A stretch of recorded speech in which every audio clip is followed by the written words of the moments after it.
கிறிஸ்துவில் பிரியமான சகோதர சகோதரிகளே, ஆண்டவரின் சமாதானம் உங்களோடும் உங்கள் வீட்டார் அனைவரோடும் என்றென்றும் இருப்பதாக. தோட்ட தொழிலாளர்கள், குத்தகைக்கு விடப்பட்ட தோட்ட தொழிலாளர்கள் அதனுடைய விளைச்சலை தர வேண்டிய நேரத்தில் விளைச்சலை தராமல் அவர்களுடைய ஊழியர்களையும் தோட்டத்தினுடைய உரிமையாளருடைய மகனையும் கொன்று போடுகிறார்கள்.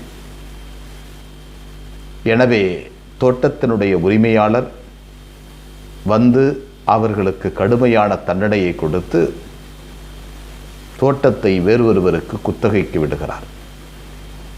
இந்த ஒரு அழகான ஓமையை இஸ்ராயலுடைய வரலாற்றையும் புதிய இஸ்ராயலுடைய உருவாக்கத்தையும் மிக தத்துருவமாக நம்முன் படைக்கிறார் நற்செய்தியாளர். இங்கே இந்த இஸ்ராயல் என்ற குலத்தில் கடவுளுடைய தோட்டத்தை, இறை அரசை ஆண்டவர் ஒப்படைக்கிறார். அவர்கள் வழியாய் உலகம் முழுவதும் இந்த கடவுளின் அரசு பரவ வேண்டும் என்று அவர் விரும்புகிறார். ஆனால் இரக்கமற்ற வணங்கா கழுத்துள்ள மக்களாய் காலம் முழுவதும் அவர்கள் இருந்ததனாலும், இறைவாக்கினர்களையும் முதியோர்களையும் அவர்கள் கொலை செய்து தூக்கி எறிந்ததினாலும், இறுதியில் தன்னுடைய மகனை மதிப்பார்கள் என்று அனுப்புகின்ற போது அவரை கொன்று எருசலேமுக்கு வெளியே புதைத்து விடுகிறார்கள். எனவே புதிய இஸ்ராயல் உருவாகிறது. இந்த புதிய இஸ்ராயல் இதுவரை இஸ்ராயல் மக்கள் மட்டுமே தன்னுடைய இனம் என்று இருந்த ஒரு கருத்து உலகத்தில் உள்ள எல்லாரும் கடவுளின் மக்கள் என்ற புதிய கோணத்தில் திரும்புகிறது. இதுவரை தம் அருகில் இருக்கின்றவன் மட்டுமே தன்னுடைய அயலான் என்று நினைத்திருந்த கருத்துகள் மாறி தேவையில் இருப்பவன் அனைவரும் என் அயலான் என்று உருமாறுகிறது.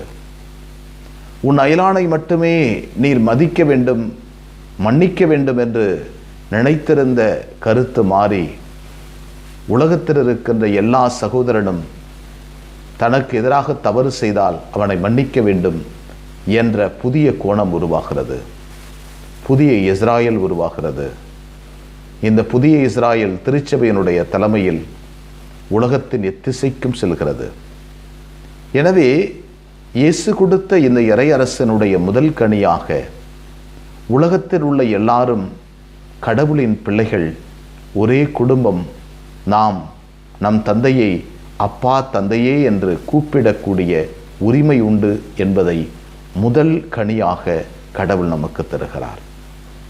இரண்டாவது கனியாக தாம் பெற்ற இந்த பேரின்பத்தை, கடவுளுடைய இரக்கத்தையும் அன்பையும் திருச்சபை தன்னிலேயே மறைபரப்பு பணிக்கு உரியது என்ற ஒரு கோணத்தில் நாம் நம்முடைய விசுவாசத்தை நம் சகோதர சகோதரிகளுக்கு சொல்லுவதும் இரண்டாவது கனியாகும். மூன்றாவது கனியாக நம்முடைய பிரச்சனைகளுக்கு, நம்முடைய இயக்கங்களுக்கு எல்லாவற்றிற்கும் விவிலியத்தில், குறிப்பாக நற்செய்தியில் நமக்கு பதில் உண்டு என்பது மூன்றாவது கனி. இந்த கனிகளை வைத்துக்கொண்டு நாம் ஏற்ற காலத்தில் ஆண்டவர் கேட்கின்ற போது அந்த குத்தகையை நாம் கொடுத்து கொண்டே இருக்க வேண்டும். கனி கொடுக்கவில்லை என்றால் ஆண்டவர் அதை வெட்டி எறிந்து விடுவார். எனவே குத்தகைக்கு பெற்றுக்கொண்ட நாம் நம்முடைய வாழ்க்கையில் கனி கொடுத்து கொண்டே இருக்க வேண்டும்.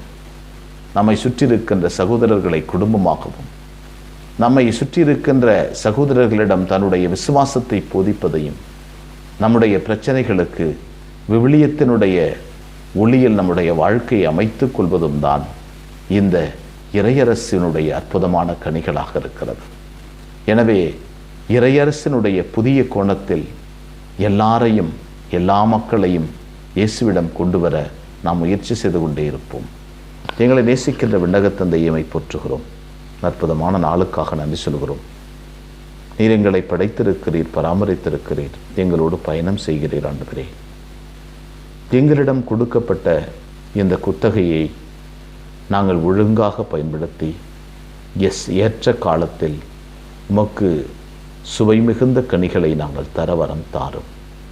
எப்போதும் உவர்ப்பு சுவையுள்ள கனிகளையும் முச்செடியில் உள்ள கனிகளையும் நாங்கள் கொடுத்து விடாமல் நல்ல கனிகளை, சுவையுள்ள கனிகளை, இனிப்பு மிகுந்த கனிகளை உமக்கு கொடுத்து நாங்கள் மகிழ்ச்சி அடைய வரம் தாரும். எங்கள் வாழ்வில் எங்களுடைய செயலாலும் சொல்லாலும் சிறந்த இறையரசினுடைய உறுப்பினர்களாய் வாழ்ந்து உமது இறையரசை உலகத்தின் எல்லா திசைக்கும் கொண்டு போக எங்களை பயன்படுத்தும் ஆண்டவரே. அன்னை மரியே, எங்கள் அன்பு தாயே, திருமகனிடம் எங்களுக்காக இடைவிடாது பரிந்து பேசும். ஆமென்.